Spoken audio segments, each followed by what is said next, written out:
Chapter 35, The Prince Warriors, Volume 2, Chapter 35, The Homecoming. A large banner made from a bedsheet was hung across the front porch of Brianna's house with "Welcome Home, Nana Lily," written in purple glitter paint. In the cool of the evening, Brianna's sisters and her friends, Levi, Xavier, Evan, and Manuel, stood underneath the banner, shouting and cheering as Grandpa Tony's battered old station wagon pulled up in front. Mr. J.R., who had driven the kids over to welcome Brianna's grandmother home from the hospital, stood to one side, his arms folded over his broad chest and a huge smile on his face. The three sisters ran down to the car, shrieking happily. Grandpa Tony emerged from the driver's seat, waving his arms to get them to calm down. Hold up. Let's not get too excited, okay? Don't want to give her a relapse now. Winter, Crystal, get the wheelchair out of the back. Brianna jumped out of the back seat. Grandpa Tony had given her the honor of accompanying him to the hospital to pick up her Nana. She waved to her friends and then opened the passenger side door excitedly. Her sisters pulled the wheelchair out of the trunk and rolled it over while Grandpa Tony and Brianna helped Nana Lily out of the car. She had trouble moving one side of her body, but the other side was ready for action. Stop fussing already. I am just fine, I tell you, she said, waving the help away. Her voice sounded funny, like she was having trouble pronouncing all the words correctly. Doctor says I need to do for myself if I want to get better. Once she was settled in a wheelchair, she relaxed, looking up at her granddaughters and smiling. Thank you, girls. You're gems. I'm so glad you're back, Nana, said Crystal, hugging her. Winter and Nikki took their turns hugging her, too. Nana Lily nodded, lifting her good arm to wave slightly. It's good to be home. Brianna nodded, tears filling her eyes. Can I push you? Go right ahead, said Nana Lily. Brianna reached around to the handles and started to push her grandmother proudly up the sidewalk to the house. Her friends gathered around to greet Nana Lily, everyone talking at once. Bean, said Levi, look. He pointed behind her. Brianna turned around to see Ivy standing under the streetlight, holding a small bouquet of flowers. Ivy walked up to Nana Lily and held out her offering. Hi, I'm Ivy, she said. I live down the street. I heard you were coming home today, so I brought you these. How lovely, said Nana Lily. Brianna looked at Ivy, surprised at her new confidence. She didn't seem at all like the shy girl she'd known before. They're lilies, Ivy said, because of your name. Lilies, of course. Well, come in. Perhaps we have some cookies? I made a cake, said Crystal. Sure, said Ivy, eyeing Brianna carefully. Cake? I want some cake, shouted Evan. They all began talking while Mr. J.R. and the boys picked up the wheelchair and carried it up the steps to the house. Brianna hesitated, turning to look at Ivy. I'm sorry, she said, about the way I acted toward you. I don't know what got into me. Well, actually, I do know what got into me. But anyway, I'm sorry. It's fine. Actually, it's better than fine. Ruach knew exactly what we both needed. Brianna looked at her quizzically. Ivy realized that she'd have to explain. Here's the thing. Rue gave me you as an assignment. He wanted me to make friends with you. I assumed it was because you needed something, that you needed saving. Ivy paused, searching for the right words. But now I realize it wasn't just about saving you. It was also about saving me. Saving you? Brianna tilted her head, confused. Yeah, it's strange, but in a Horritos, I could leap off a cliff without even thinking about it. There I have courage that, for some reason, I've never had here. In school or at the wreck, I've always felt afraid. I can't even tell you how hard it was for me to talk to you the first time. But now I see I can do it. And so much more. I can be brave. I can take risks. I can really, truly be who I was always meant to be, a princess warrior. Brianna smiled. Yeah, I get that. She turned to go up the steps and Ivy followed. But then she stopped again, took off her headband, and turned to Ivy. Here, she said. Ivy looked at the headband, uncertain. What are you doing? I'm giving you this. You said you liked it. You did like it, right? Yeah, I did, Ivy blushed, taking the headband and putting it on. How does it look? Brianna quickly opened the front door and flipped on the porch light so that she could get a better look. Stellar, she said. A butterfly fluttered past the girls, and Brianna ducked, covering her head and gasping a little. Ivy laughed. The butterfly landed on a flower near the front steps, batting its wings slowly. Is that what I think it is? Brianna whispered. It's a butterfly, just a regular old butterfly. Are you sure? Ivy nodded. Do you think it's watching us? Ivy studied the butterfly for a moment, then shook her head. Nope.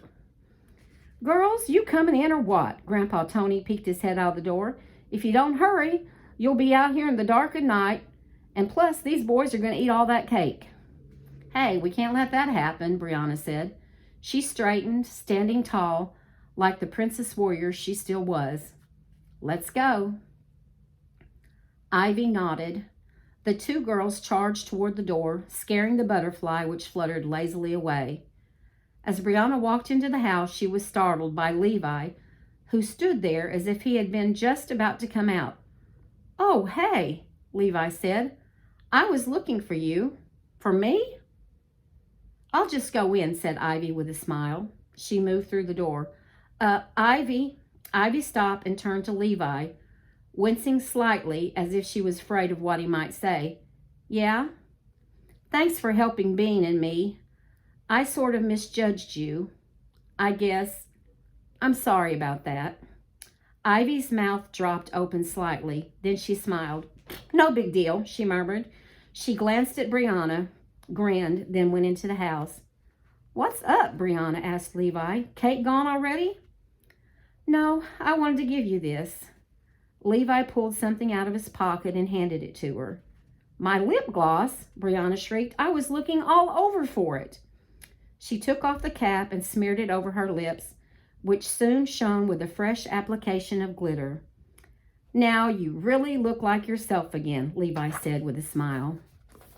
I feel like myself again, said Brianna. Thank you, Levi. Thank you so much for everything. She leaned toward him and gave him a glitter-filled kiss on the cheek. Just then, Evan came running toward the door. Hey, Levi, where's the... He stopped and stared at Levi, who stood frozen like a statue, as if he had lost the ability to move. What's that? Evan said, pointing to Levi's cheek, which was stained with a lip-shaped glob of glitter.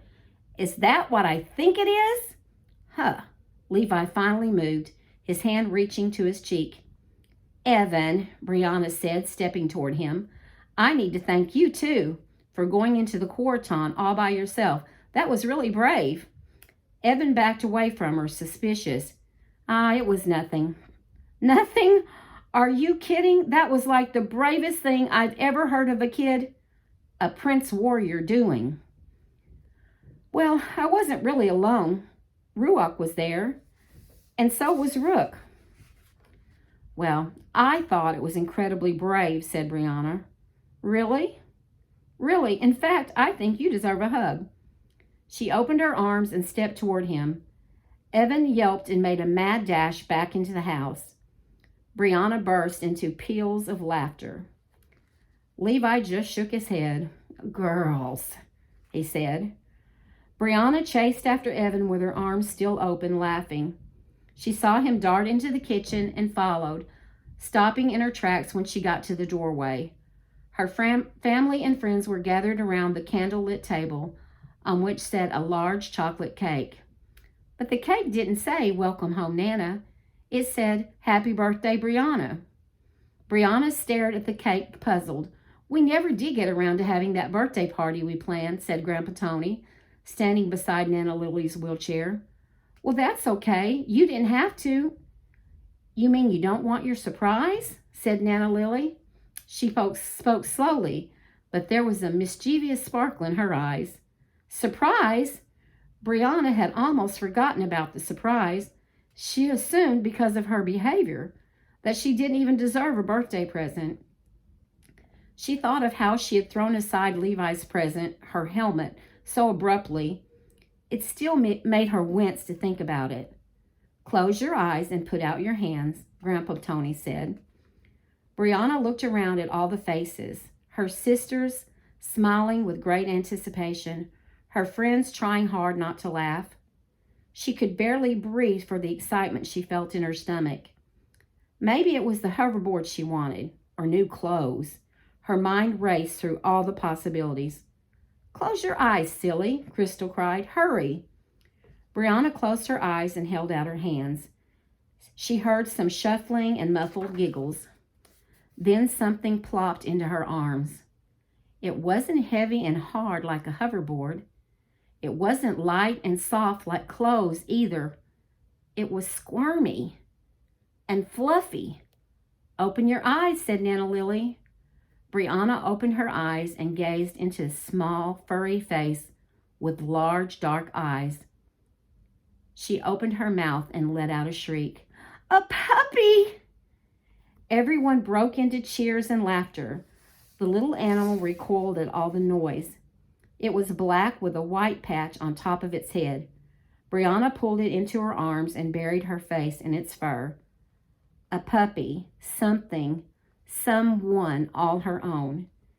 She couldn't ever remember being as happy as she was at that moment. Thank you, she managed to say.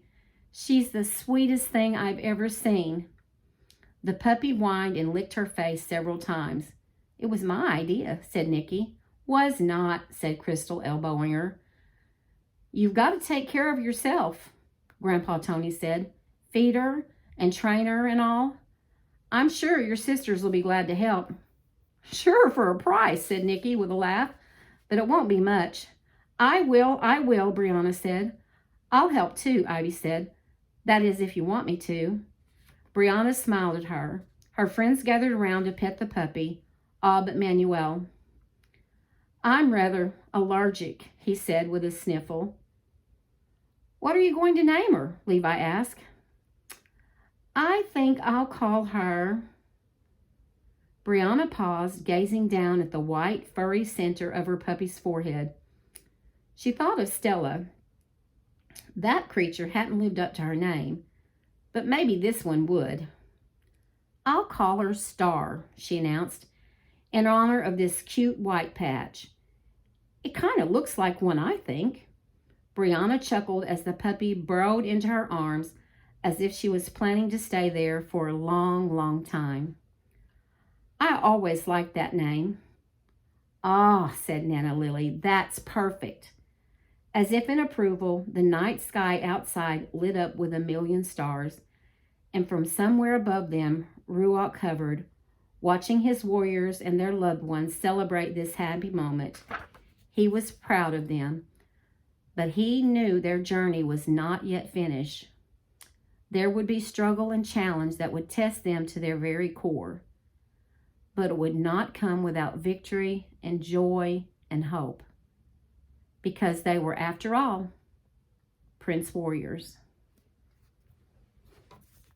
And that's the end. That's a good book, isn't it? We might take a break from Prince Warriors, and there's 2 more volumes, you know, but we might take a little break from this and read something lighter, if that's all right with y'all. Y'all have a good night.